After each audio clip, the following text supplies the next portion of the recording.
దివ్యాత్మ స్వరూపులారా, మానవుని యొక్క ప్రశాంతతకు అశాంతికి కారణం ఏమిటిది అని అంటే శ్వాసక్రియ యొక్క లోపము ఉండడమే. శ్వాసక్రియ ఎలా ఉండాలో అలా ఉంటే నీ మనసు ప్రశాంతంగా, నువ్వు ఉత్సాహంగా, బద్ధకము లేకుండా యాక్టివ్గా, ఎనర్జెటిక్గా ఉంటావు. నీ యొక్క శ్వాసక్రియ గనక సరిగా లేకపోతే అశాంతితో, చిరాకుతో, చంచలత్వముతో, అలజడితో కూడి ఉంటారు. నీ యొక్క శ్వాసక్రియ పర్ఫెక్ట్గా ఉంటే నీ హెల్త్ పర్ఫెక్ట్గా ఉంటుంది. నీ శ్వాసక్రియలో ఏమాత్రం పర్ఫెక్ట్గా లేకపోయినా అనారోగ్యం కలుగుతుంది.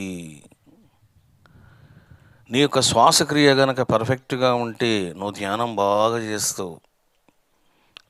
సరిగా లేదా చెయ్యలేవు. చూసారా, ధ్యానము చేయడానికైనా, ప్రశాంతతకైనా, ఆరోగ్యానికైనా ఇవన్నీ దేని మీద ఆధారపడి ఉన్నాయి అని అంటే నీ యొక్క శ్వాసక్రియ మీద ఆధారపడి ఉన్నాయి. ఈ శ్వాసక్రియనే శాస్త్రీయ పరిభాషలో ఏమంటారంటే స్వరము అని అంటారు. స్వరము.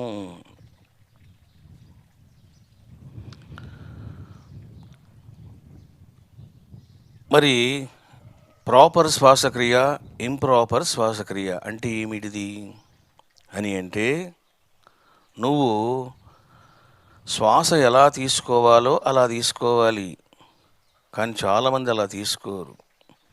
అసలు ముందు శ్వాస ఎట్లా తీసుకోవాలి అనేదే ఒక పరమ రహస్యం. ఆ పరమ రహస్యాన్ని మీకు చెప్తూ ఉన్నాను.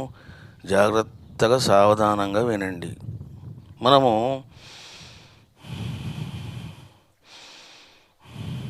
ఇట్లా చేస్తుంటాం. ఇది ఇంప్రాపర్ శ్వాసక్రియ, ఇది పర్ఫెక్ట్ శ్వాసక్రియ కాదు. అది మరి ఎలా తీసుకోవాలండి అంటే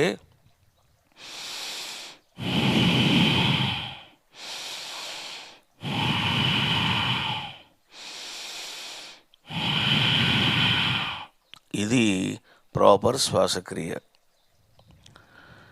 మరి ఎందుకు ఇంప్రాపర్గా ఉన్నాము అని అంటే కర్మలు, ఆలోచనలు, దుష్టభావాలు, దుష్టగుణాలు, కామము, క్రోధము, రకరకాల అవలక్షణాలు, వికారాలు ఇవన్నీ ఉండడం వలన నీ శ్వాస కూడా ఇంప్రాపర్గా ఉంటుంది. When your mind is not pure, నీ యొక్క శ్వాస విధానం కూడా మారిపోతుంది. చూసారా, ప్రాణము, మనస్సు ఈ రెండు ఎలాంటివంటే ఒక బండి కట్టినటువంటి రెండు ఎద్దుల లాంటివి. నువ్వు ప్రాణాన్ని ఆపితే మనస్సు ఆగిపోతుంది, మనసు ఆపితే ప్రాణం ఆగిపోతుంది. మనిషి పరిశుద్ధమైతే ప్రాణం శుద్ధమవుతుంది, ప్రాణం పరిశుద్ధమైతే మనసు పరిశుద్ధమవుతుంది. ఈ సీక్రెట్ మీరు తెలుసుకోవాలి. మరి ఏ విధంగా శ్వాస తీసుకోవాలండి? ఇందాక మీకు నేను చెప్పాను, long breathing, long rejecting, inhale, exhale.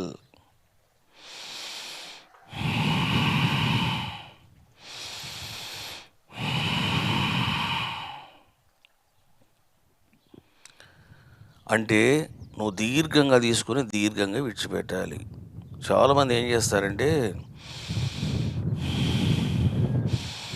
తీసుకుంటారు. నువ్వు తీసుకున్నటువంటి శ్వాస ఇంకా లోపలే ఉంది, బయటికి రాలే. అగైన్ యు ఆర్ టేకింగ్ శ్వాస. చూసారా, నువ్వు శ్వాస తీసుకుంటున్నావు,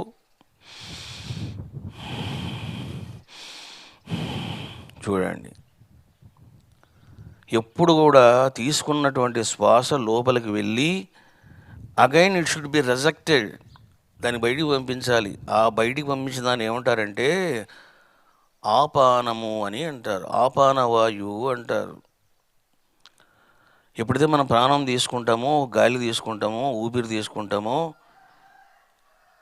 అది 5 రకాలుగా మారిపోతుంది. వాటిని ఏమంటారు? ప్రాణ, అపాన, సమాన, వ్యాన, ఉదాన. మనం ఇప్పుడు ఊపిరి తీసుకున్నాం.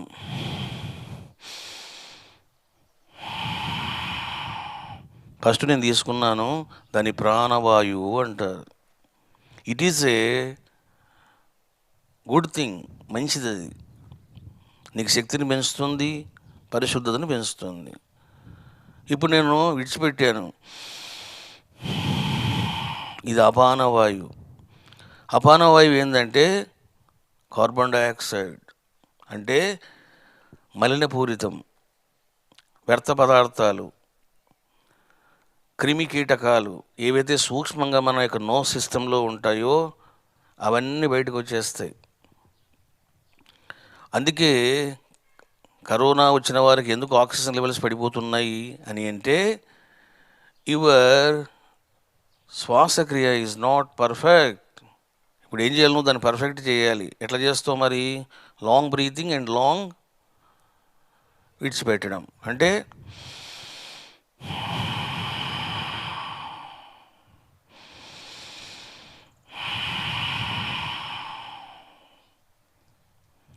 కొంతమంది చూడండి, టెన్షన్తో ఉన్నప్పుడు ఏం లేదంటయ్యా, నువ్వు ఫస్ట్ క్లాస్లో పాస్ అయినావంట 10వ క్లాస్ అనగానే స్టూడెంటు అమ్మయ్యా అని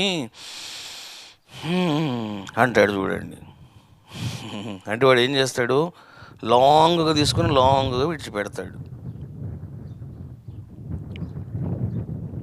ఎప్పుడు మీకు అసలు సీక్రెట్ చెప్తున్నా, ఇంకా డెప్త్లో చెప్తున్నా, నువ్వు శ్వాస తీసుకునేటప్పుడు నాభి దాకా రావాలి. ఇది గుర్తుపెట్టుకోండి మీరు. నాభి అంటే ఏంది? దీన్ని మణిపూరక చక్రం అంటారు. శాస్త్రీయ పరిభాషలో, యోగ పరిభాషలో మణిపూరక చక్రం అంటారు. నువ్వు శ్వాస తీసుకునేటప్పుడు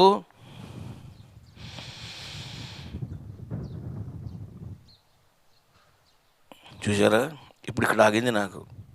నేను ఇంకా ఎక్కువ పట్టాను అనుకో, ఈ కడుపు ఏం చేస్తుందంటే లోపలికి వెళ్తుంది. ఇప్పుడు ఇంకేమో తీసి చూపించలేం, కానీ ఆ కడుపు లోపలికి వెళ్తుంది. అంటే నువ్వు ఊపిరి తీసుకునేటప్పుడు నాభి వరకు తీసుకోవాలి. మనం అట్లా తీసుకోము, మాట్లాడుతుంటాం అంతే, అది పై పైన ఉంటుంది. అట్లా కాదు.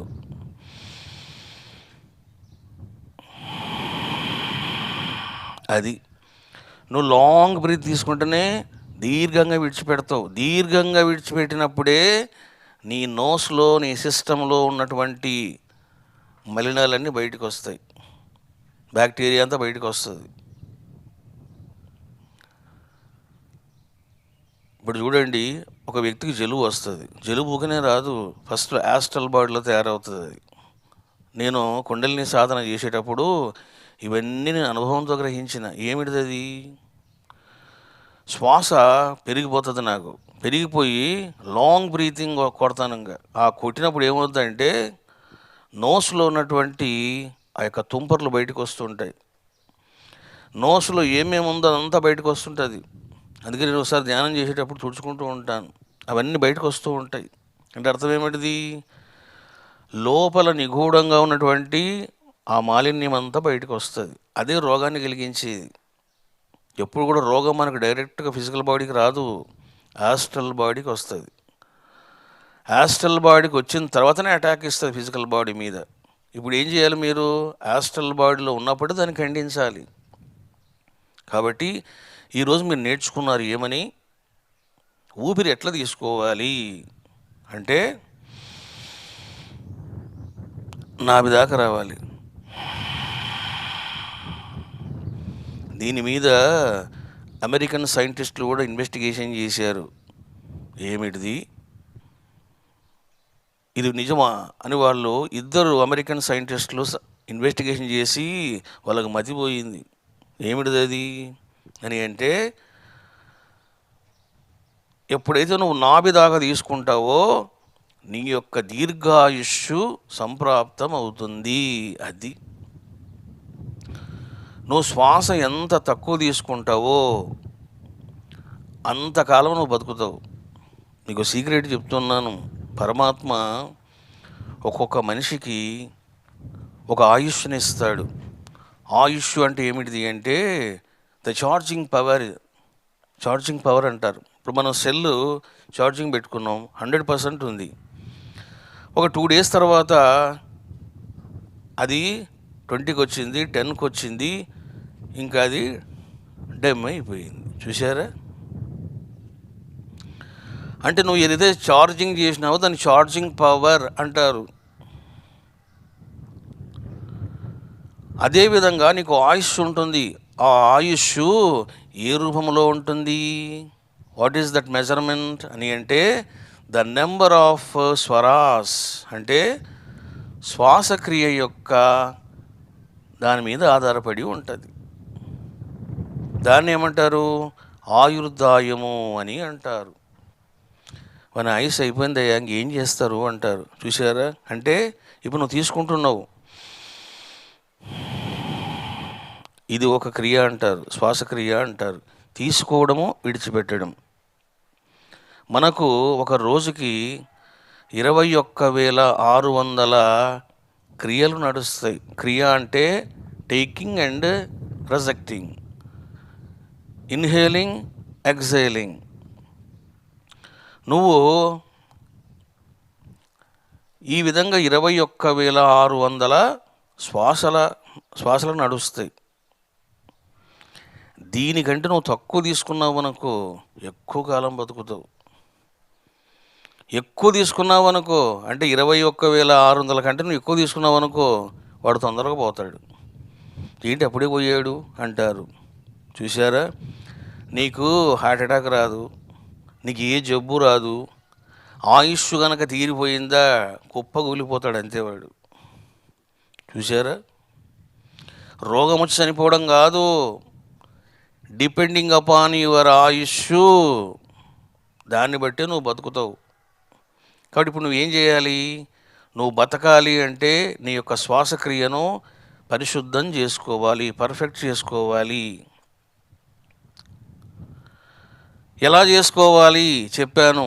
ఊపిరి తీసుకునేటప్పుడు నాభి వరకు తీసుకోవాలి, దీర్ఘంగా తీసుకొని దీర్ఘంగా విడిచిపెట్టాలి. చూడండి, మీకు చిన్న ఎగ్జాంపుల్స్ ఇస్తాను, మీకు ఇంకా బాగా అర్థమవుతుంది. మనిషి ఒక నిమిషానికి 12 క్రియలు చేస్తాడు. మీరు కావలిస్తే లెక్క పెట్టుకోండి.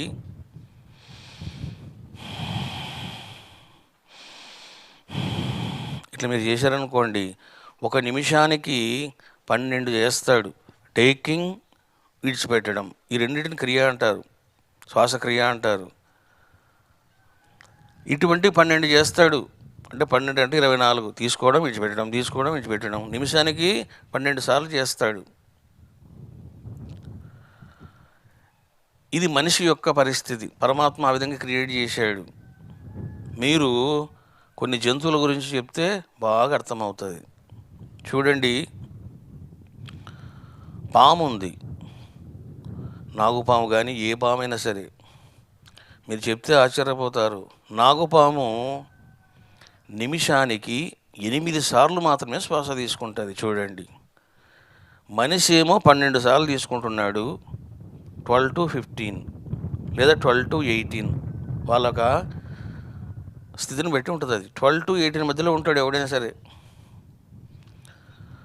నాగుపాము నిమిషానికి 8 సార్లు తీసుకుంటుంది. అది చూడండి, అంటే మనిషి కంటే 4 సార్లు తక్కువ ఉంది అది. ఈ 4 సార్ల డిఫరెన్స్కే ఎంతకాలం బ్రతుకుతుంది నాగుపాము? ఏ పామైనా సరే అంటే 1000 సంవత్సరాలు బతుకుతుంది. చూసారా? నువ్వు ఒక నాగుపాముని పెంచుకున్నావు అనుకో, నాగరాజా అని మీ ఇంట్లో కట్టుదిట్టం చేసుకుని పెంచుకున్నావు అనుకో, నువ్వు 10 సార్లు పుడతావు.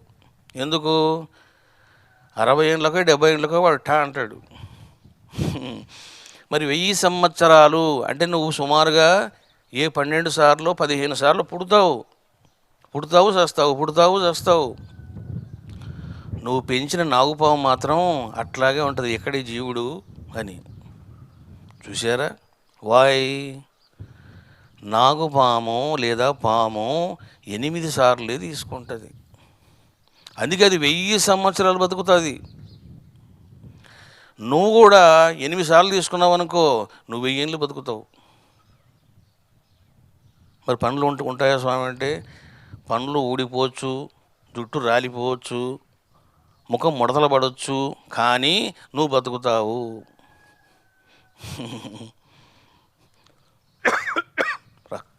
ప్రాణం పోదు, బతుకుతాడు. కాలానుగుణంగా దేహములు మార్పులు రావచ్చు, but you will alive until 1000 years. కానీ మనిషి ఏం చేస్తాడంటే ఆ విధంగా ఉండడు. ఇక చూడండి, నాగుపాము కంటే కూడా తాబేలు మీకు తెలిసే ఉంటుంది, కూర్మము అంటారు, వాటర్లో ఉంటుంది ఇది. తాబేలు 1 నిమిషానికి 5 సార్లు తీసుకుంటుంది. అది చూస్తే పాము కంటే కూడా ఇంకా పవర్ఫుల్ తాబేలు. అది 5 సార్లు తీసుకుంటుంది. దాని యొక్క ఆయుర్దాయం ఎంత తెలుసా మీకు? 2000 సంవత్సరాలు. మీరు ఏ తాబేలుని తీసుకోండి, దాన్ని ఎవ్వరు చంపకపోతే, దానికి సరైనటువంటి ఆహారము సమకూర్చకపోతే అది వేరే విషయాలు, కానీ దానికి ఆహారం పెట్టి ఎలాంటి హాని చేయకుండా నువ్వు అలా ఉంచావనుకో, 2000 సంవత్సరాలు బతుకుతుంది తాబేలు. అంటే మనిషి ఒక 25 సార్లు పుడతాడు. వేర్ ఇస్ మై తాబేలు అది. చూసారా బాబు? ఇవన్నీ నేను మీకు సైంటిఫిక్గా చెప్తున్నా, ఏదో గుడ్డి నమ్మకాలు కాదు ఇవన్నీ, బుక్కుల్లో ఉన్న విషయాలు కాదు, practical things investigated by the scientist in America. అమెరికాలో ఇన్వెస్టిగేషన్ చేసినటువంటి విషయాలు ఇవి, ప్రామాణికమైనటువంటి విషయాలు. ఇప్పుడు ఫర్ ఎగ్జాంపుల్ మీ కోతి తీసుకోండి. ఈ కోతి నిమిషానికి 32 సార్లు తీసుకుంటుంది. చూడండి, మనిషి 12 సార్లు తీసుకుంటే నిమిషానికి, కోతి మాత్రం అది 32 సార్లు తీసుకుంటుంది. అందుకే చూడండి, అది తిన్నగా ఉండదు, ఇట్ట చూస్తుంది, అట్ట చూస్తుంది, ఇట్ట చూస్తుంది, ఇట్ట చూస్తుంది, ఇట్ట గీరుకుంటుంది.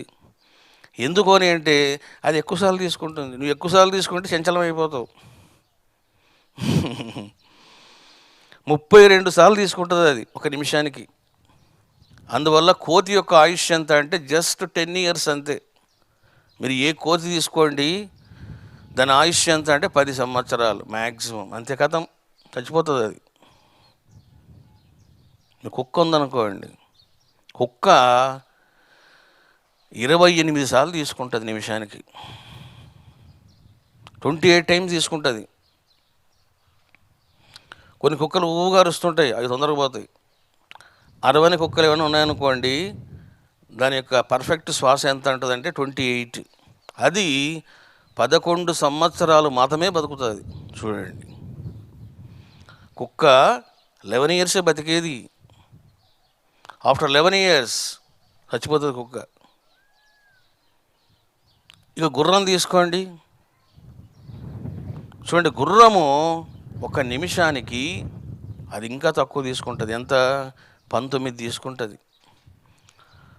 అందుకే గుర్రాలు మీకు 35 years వరకు బతుకుతాయి. చూసారా? తీసుకునేటువంటిది ఎంత తక్కువ ఉంటే అంతకాలం బతుకుతాడు వాడు.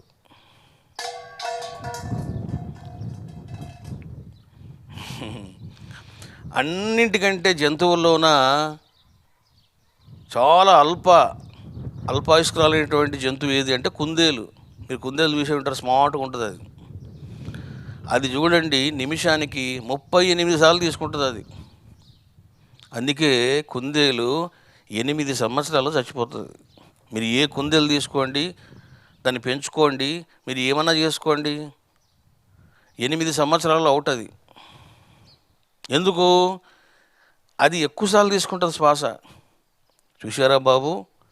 కాబట్టి ఈరోజు క్లాసులో మీరు ఏం తెలుసుకున్నారు అని అంటే, శ్వాస ఎట్లా తీసుకోవాలా చెప్పాను. నాభి వరకు లాగాలి,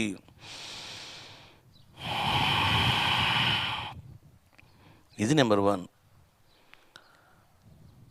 దీర్ఘంగా తీసుకోవాలి, నా వరకు తీసుకోవాలి, తక్కువ తీసుకోవాలి. ఎంత నువ్వు తక్కువ మెయింటైన్ చేస్తావో అంత నువ్వు పర్ఫెక్ట్గా ఉన్నావని అర్థం. ఇప్పుడు చూడండి, మనం నిద్రపోతాం. నిజంగా నిద్రలో శ్వాసక్రియ బాగుంటుందా, మేలుకున్నప్పుడు బాగుంటుందా అని అంటే నిద్రలోనే బాగుంటుంది. ఏమిటిది? నిద్రలోన ఒక ఫ్రీక్వెన్సీ మెయింటైన్ చేస్తాడు జీవుడు. మీరు పడుకున్న వాడిని చూడండి, బాగా గుర్రు పెట్టి కాకుండా, మీరు గుర్రు పెట్టి వాడైనా సరే బాగా డీప్గా పడుకున్న వాడిని ఒకసారి మీరు గమనించండి. గమనిస్తే ఒక లయ ఉంటుంది. లయ అంటే it is a measurement of perfection. అంటే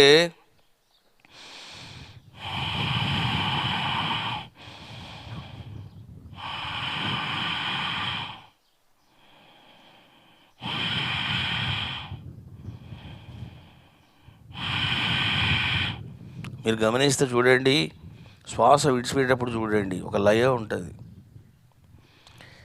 ఆ లయ వల్లనే, నెమ్మదిగా తీసుకోవడం వల్లనే ఏమవుతుందంటే మనం ఫ్రెష్గా ఉంటాం, ఉత్సాహంగా ఉంటాం, శక్తివంతంగా ఉంటాం, ఆరోగ్యకరంగా ఉంటాం, వెలిగిపోతూ ఉంటాం.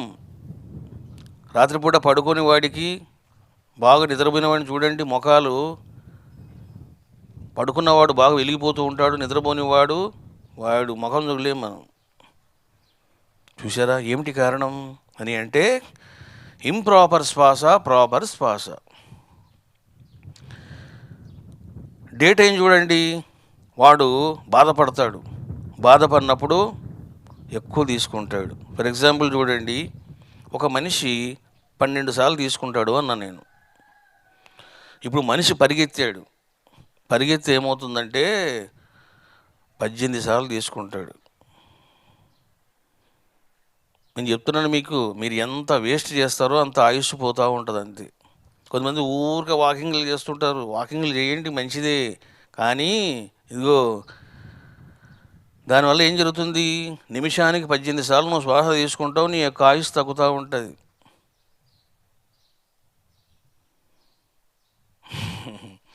చూసారా? ఇక సంభోగం, ఒక వ్యక్తి సంభోగం చేశాడు అనుకోండి, 35 సార్లు తీసుకుంటాడు శ్వాస. చూసారా? 35 సార్లు ఎవరు తీసుకుంటారు? కుందేలు తీసుకుంటుంది. కుందేలు 38 టైం తీసుకుంటుంది.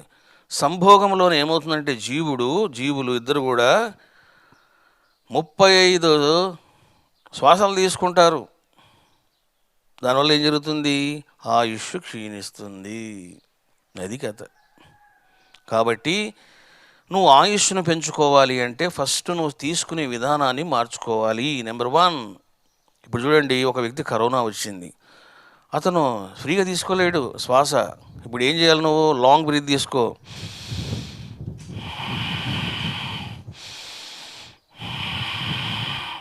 నువ్వు తీసుకునే ట్యాబ్లెట్స్ కంటే, నువ్వు వేసుకునే ఇంజెక్షన్స్ కంటే it's very powerful to increase your oxygen levels.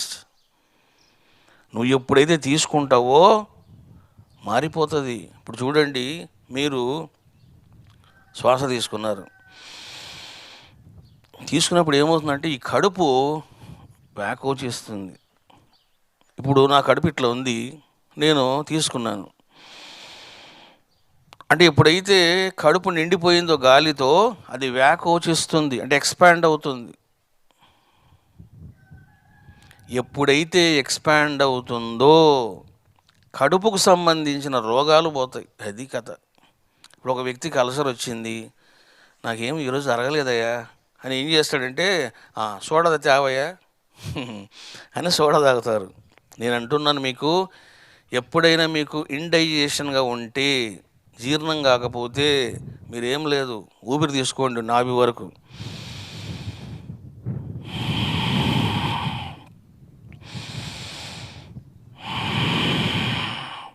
ఏమో తెలుసా మీకు, కడుపుకు సంబంధించినటువంటి రోగాలు పోతాయి. అది అసిడిటీ కావచ్చు, ఇండైజేషన్ కావచ్చు, మలబద్ధకం కావచ్చు, ఏదైనా కావచ్చు.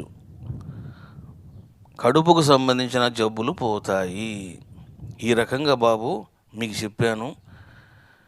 ఇవన్నీ కూడా మీరు జాగ్రత్తగా నోట్ చేసుకోవాలి, బాగా మీ ఆచరణ చెయ్యాలి. రేపు మీకు ఒక సాధన చెప్తాను. ఆ సాధన చెప్పాలంటే కొంత నాలెడ్జ్ ఇవ్వాలి మీకు. ఈడ, పింగళ, సుషుమ్న అన్నటువంటి 3 నాడులు, దశనాడులు అంటే ఏమిటిది, ఇవన్నీ మీకు తెలిస్తే కానీ మీరు ఆ సాధన చేయలేరు. ఏ విధంగా నువ్వు మంచి ఆరోగ్యాన్ని పొందాలి, ఎట్లా నువ్వు నీ శ్వాస ద్వారా వెంటనే నువ్వు మార్చుకోవాలి అన్నది రేపు చెప్తాను. రేపు ఎవరు మిస్ అవ్వకండి ఆత్మస్వరూపులారా. ఈ రకంగా మీకు ఈరోజు కొన్ని సాధనలు చెప్పాను. అందరూ కూడా శ్వాస ఎలా తీసుకోవాలో చెప్పాను. ఒకసారి అందరూ చేయండి నాతో పాటు.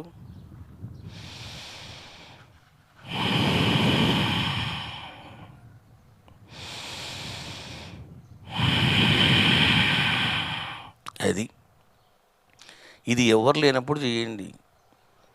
ఇప్పుడు 10 మందిలో నువ్వు కూర్చున్నావు, ఊరికి అట్లా చేస్తే నేను ఇట్లా చూస్తారు, హూ ఇస్ దిస్ గాయ్ అని చూస్తారు. ఇవి నలుగురిలో చేయొద్దు, నువ్వు సింగిల్గా ఉన్నప్పుడు చేసుకో. ఇప్పుడు నిద్రపోతున్నారు, నీ పక్కన ఎవరు 10 మంది పడుకున్నారు, నువ్వు ఓకే గట్టిగా పిలుస్తుంటే వాడు భయపెడతాడు. అట్లా చేయొద్దు. నేను చెప్పిన సాధన ఎవరు లేనప్పుడు నువ్వు చేసుకో. అలా చేస్తుంటే ఏమవుతుందంటే నీకు న్యాచురల్గా వస్తుంది అది. చూడండి, మీకు చిన్న ఎగ్జాంపుల్ చెప్తాను. నేను విశాఖపట్నంలో ఒక యోగా మాస్టర్ని కలిశాను. మామూలుగా కలిశాను. కలిసినప్పుడు అతను నాకు పరిచయమే కాబట్టి కలిశాను. అతనికి దగ్గరికి ఎవరు కొంతమంది యోగా మాస్టర్లు వచ్చారు. వాళ్ళు ఏదో మాట్లాడుకుంటున్నారు. నేను పక్కన కూర్చున్నా. ఆ కూర్చుంటున్నప్పుడు నేను ఒకసారి లాంగ్ బ్రీత్ చేశాను. అప్పుడు దాకా ఈ సాధన ఇవన్నీ నాకు ఏం తెలియవు. అలా కూర్చొని అన్నాను. అందరు నా వైపు అలా చూశారు.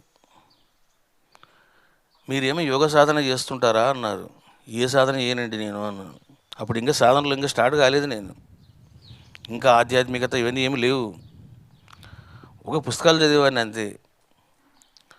అప్పుడు అందులో ఒక యోగా మాస్టర్ చెప్పాడు, మీరు గత జన్మల్లో కుండలిని చేశారు, ఇది ఎవరికి వస్తుంది అట్లా అని. అంటే గత జన్మల్లో సాధన చేసిన వాళ్ళకి అట్లా వస్తా తప్ప అందరికీ రాదు, మాకు కూడా రాదు అన్నాడు ఆయన. నువ్వు చేసిన ఇప్పుడు సాధన మేము కూడా చేయలేము అన్నాడు ఆయన. సాధన కాదు అది, న్యాచురల్గా వచ్చింది అది. మరి ఎందుకు వచ్చింది న్యాచురల్గా అంటే జన్మ జన్మల్లో నువ్వు చేసుకున్నటువంటి సంపత్తి, సాధనా సంపత్తి అంటారు దాన్ని. అది మీకు న్యాచురల్గా వస్తుంది కొంతకాలం తర్వాత. ఇంక మీరు కంట్రోల్ కూడా చేసుకోలేరు దాన్ని. నువ్వేదో మాట్లాడుతూ ఉంటావు, అంటావు, ఏంటి ఇలా బ్రీత్ తీసాడు అని వాళ్ళు అనుకుంటారు. అది నువ్వు కావాల్సి చేయలేదు, నీకు న్యాచురల్గా వస్తుంది. ఈ రకంగా మీరు అర్థం చేసుకున్నారు బాబు.